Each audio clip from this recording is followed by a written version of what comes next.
오늘은 2026년 8월 20일 목요일입니다. 오늘은 계속해서 디모데전서 6장 17, 18, 19절 디모데전서 6장 17, 18, 19절 함께 묵상하고 기도하겠습니다. 사실은 6장 들어서 거의 동일한 맥락의 동일한 중심의 말씀이 계속되고 있습니다.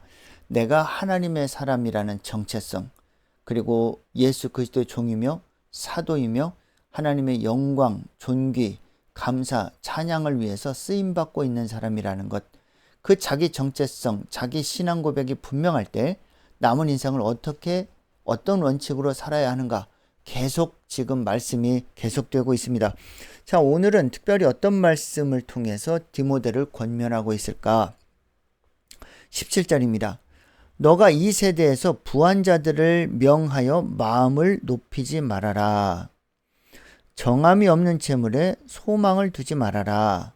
오직 우리에게 모든 것을 후히 주사 누리게 하신 하나님 앞에 둬라. 이런 말씀을 하십니다. 분명한 명제가 딱 하나 등장합니다. 디모데야, 평생 하나님의 사명을 감당하는 동안에 너가 항상 우선순위 1번 소망을 하나님 앞에만 두어야 한다. 그 말씀을 하고 계세요. 인간에게 두지 말라는 것입니다. 왜냐하면 하나님은 모든 것을 후히 주사 누리게 하시는 하나님이기 때문에 그렇다는 겁니다. 이건 제 개인의 경험도 거의 마찬가지입니다. 지금까지 하나님의 사명을 감당하는 데 있어서 물질의 넉넉함으로, 항상 넉넉함으로 그렇게 감당한 적 한 번도 없습니다.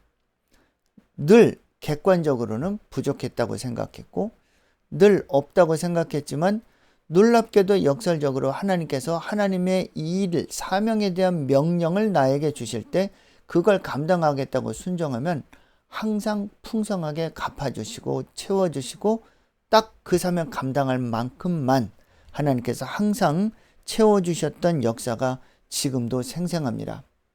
단 한 번도 사람에게 줄을 대거나 사람에게 도와달라거나 그렇게 말한 적이 없습니다.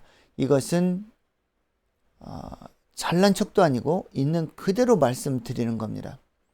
왜냐하면 내가 사람한테 굽신거리고 사람한테 도움 청하고 사람의 어떤 처신에 내가 눈을 돌리기 시작하면 하나님의 역사를 경험할 수 없기 때문입니다.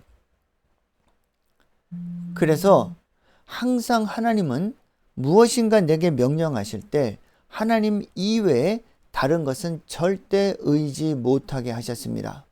그래서 하나님의 도움은 항상 예측 불가능한 상황 가운데 전혀 예측할 수 없는 주의 종들을 통해서 도움의 손길이 오곤 했습니다. 이것은 하나님의 역사를 향한 저의 작은 간증입니다. 지금 사도 바울이 디모데에게도 동일한 말씀을 하고 계시는 거예요. 이 세대에서 17절 다시 봅니다. 이 세대에서 부한 자들이 있어요. 부한 자들이 있습니다. 그러면 그들에게 하나님의 사역이라는 미명하에 그들에게 도움을 청하게 돼서 만약에 그들이 도움을 줬다 칩시다. 그러면 어떻게 될까요? 주인 행세하려고 달려들 수도 있다는 것입니다. 그러면 하나님 앞에 매이는 것이 아니라 사람에게 매이기 시작하죠. 지금껏 정말 감사한 것 하나는 사람에게 매이지 않게 하셨고 오직 하나님 한 분만을 바라보게 하셨고, 그래서 역사하신 것, 그것 참 지나고 보면 얼마나 감사한 일인지요. 그래서 부한 자들을 명해서 마음을 높이지 말고 정함이 없는 재물에 소망을 두지 말아라. 결국은 하나님 위치에 재물을 올려놓지도 말고 사람을 올려놓지도 말아라. 그 말씀이십니다. 오직 하나님의 자리에 하나님만 올려놔. 그리고 하나님 명령, 말씀에 따라 순종하기 시작하면 하나님께서 역사하실 거야. 그러니까 내 아들 디모데야, 평생 소망을 하나님에게만 두어라 하고 권면하신 겁니다. 자, 그러면 항상 부족하고 뭔가 좀 연약하다고 생각했는데 하나님은 디모데에게 사도 바울을 통해서 더 한 걸음, 한 단계, 두 단계 나가는 명령을 하십니다. 18절 볼까요? 선을 행하고 선한 사업을 많이 해라. 나누어 주기를 좋아하고 너그러운 자가 되라. 이런 말씀하십니다. 여기서 선을 행하고 선한 사업을 많이 하라. 이 말씀인즉슨 생명 살리는 선한 역사를 감당해라 하는 말씀이에요. 어제 말씀 13절에 만물을 살게 하신 하나님 기억나시죠? 그러니까 여기서 선을 행하고 선한 사업을 많이 하라. 이 말씀인즉슨 만물을 살게 하시는 하나님, 그 하나님의 뜻과 섭리를 내가 이어받아 위임받아서 나도 만물을 살게 하는 그 하나님의 역사에 동참해서 만물을 살리는 하나님의 증인의 역할을 해라. 그게 바로 선한 사업입니다. 그리고 구체적인 한 예를 들어주신 게 나누어 주기를 좋아하고 너그러운 자가 되라는 말씀을 하시는 겁니다. 구약 성경 잠언서 11장 24절 25절에 이런 말씀이 있습니다.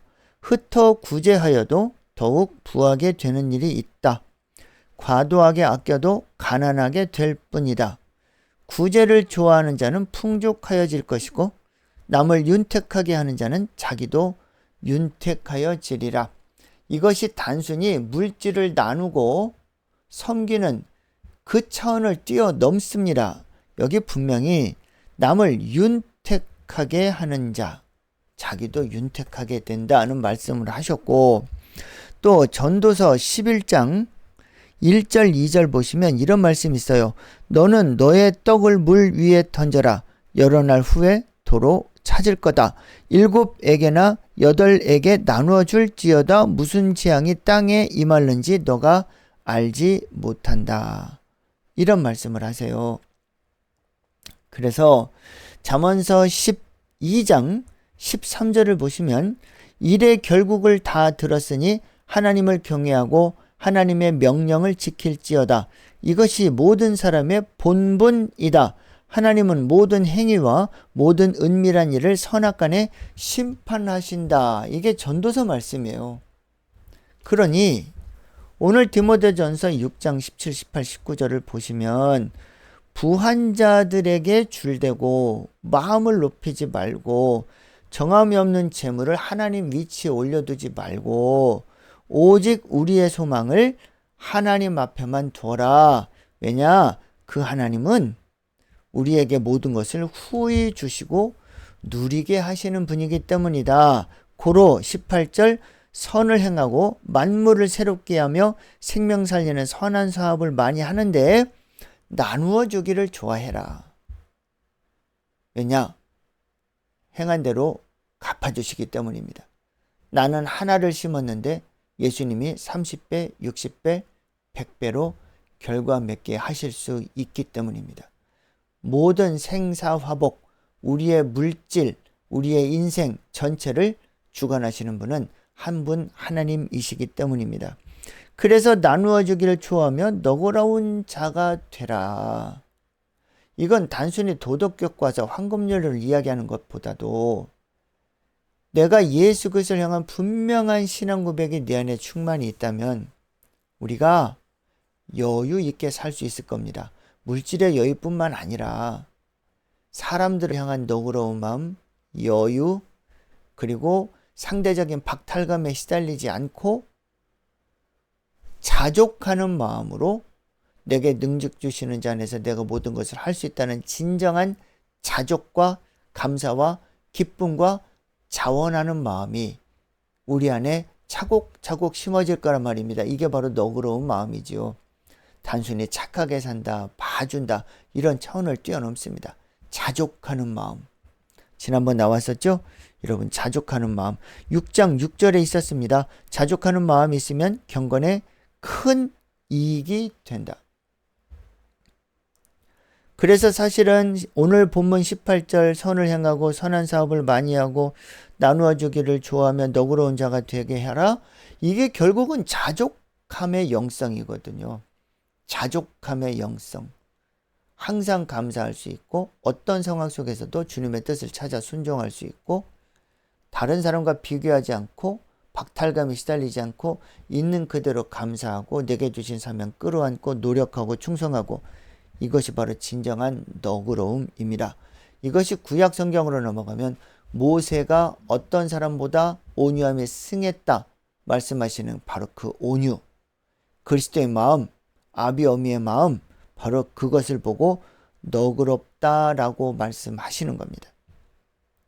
자, 이렇게 해야 하는 이유가 19절에 써있죠. 이것이 장래에 자기를 위해서 좋은 터를 쌓아 참된 생명을 취하는 것이다. 여러분, 세상에 중요한 법칙이 있습니다. 심은 대로 거두는 거. 심은 대로 거둔다. 부메랑이 되어 돌아온다. 우리 미국 메이저리그 역사상 또 전 세계 야구 역사상 아마 유일한 선수 딱 한 사람 들어라. 그러면 지금 LA 다저스에서 활동하는 오타니라는 선수를 꼽을 수밖에 없습니다. 왜냐? 투수, 타자 이 두 가지를 이토록 초특급 완전한 스페셜리스트로 최고의 실력을 그렇게 나타나는 선수가 몇이나 있겠냐? 제가 볼 때는 오타니라는 일본 선수죠. 그 선수 하나밖에 없습니다. 예전에 100년 전에 베이브 루스라는 선수가 이도류를 했다지만 그러나 지금처럼 오타니처럼 완벽하게 투수와 타자를 완벽하게 양쪽 다 최고의 경지를 구가하는 선수 찾기 힘듭니다. 그런데 그 오타니가 그 최고 특급 프로페셔널한 그 선수가 항상 남에게 깍듯하게 예의를 다하고 쓰레기를 먼저 치우고 항상 예의 바른 행동으로 남을 먼저 배려하는 모습을 보인다 하죠. 그래서 기자가 한번 물었습니다. 도대체 왜 그러냐고. 그랬더니 그 친구가 하는 말이 내가 행한 대로 갚음 받기 때문입니다. 내가 심은 대로 거두기 때문입니다. 라는 고백을 했다는 겁니다. 그가 교회 다니는 사람 아니거든요. 이 초특급 인류 스페셜리스트의 그 고백이 사실은 깊은 울림을 갖게 합니다. 그래서 어떠한 순간에도 사명을 감당하는 데 있어서 제1번 우선순위 소망은 하나님 앞에 두어라. 왜냐? 모든 것을 후히 주시고 누리게 하시는 분이 바로 하나님이시기 때문이다. 고로 그 하나님의 갚아주심을 믿고 생명 살리는 선한 일에 만물을 살게 하시는 하나님의 사역에 동참하고 거기에 힘을 써라. 이것이 장래를 위해서 좋은 터를 쌓고 참된 생명을 취하는 것이다. 이게 지금 사도 바울이 디모데에게 하시는 말씀입니다. 이게 꼭 디모데에게만 하시는 말씀일까요? 그렇지 않겠죠? 저와 여러분들에게도 하시는 말씀이에요. 자, 그래서 이걸 우리 삶에 적용해 보세요. 주일 예배 꼭 드려야 될 거 아닙니까? 11조? 그거 꼭 해야 되는 거 아닙니까? 새벽 말씀 묵상, 기도? 해도 그만 안 해도 그만입니까? 이렇게 하루하루 차곡차곡 쌓인 나의 영성에 하나님의 놀라운 능력과 권능이 실리지 않겠습니까? 내가 타인을 향한 배려, 구제, 헌신, 이것이 결국은 우리에게 다시 갚아주시는 하나님의 역사 아닐까요? 제 주변 사람들이 우리 아이들 셋, 큰애, 둘째, 셋째 아이들이 인생을 살아가는 과정들을 보면서 아빠 엄마가 심은 대로 하나님께서 저렇게 30, 60, 100배로 갚아주시는구나 라는 간증을 합니다. 저희가 하는 게 아니라 제 주변 사람들이 저희 가정을 보면서 하는 말씀이지요. 여러분, 이건 진리입니다. 심은 대로 갚아주시는 것. 그래서 갈라디아서로 오늘 말씀 마무리할까요? 갈라디아서 한번 봅니다. 갈라디아서 6장 8절 9절에 이런 말씀이 있어요. 자기의 육체를 위해서 심는 자는 육체로부터 썩어질 것을 거두고 성령을 위해서 심는 자는 성령으로부터 영생을 거둔다. 우리가 선을 행하되 낙심하지 말지니 포기하지 아니하면 때가 이르매 반드시 거둘 것이다. 그러므로 우리는 기회 있는 대로 모든 이에게 선한 일, 착한 일을 하되 더욱 믿음의 가정들에게 할 것이다. 사도 바울의 권면이죠. 여러분 이 말씀 꼭 기억하십시오. 그래서 먼저는 하나님을 향한 신앙 고백, 그리고 하나님을 향한 진지한 삶을 향해 나아가는 노력들, 새벽 말씀 묵상, 이것이 차곡차곡 쌓여갈 것이고, 우리가 인생을 사는 동안 말씀대로 순종하는 일도 역시 차곡차곡 쌓여져 가야 할 것이고, 그리고 주변 사람들에 대한 그리스도의 선한 마음, 온유함을 품고 다가서는 모든 일들, 당장에 손해보는 것 같지만 하나님 결코 손해보게 아니하신다는 것, 풍성하게 갚아주신다는 것 꼭 기억하시고, 하루하루 말씀대로 순종하셔서 풍성한 은혜를 직접 경험하시는 저와 여러분들이 되시면 좋겠습니다. 기도하겠습니다. 하나님 아버지 감사합니다.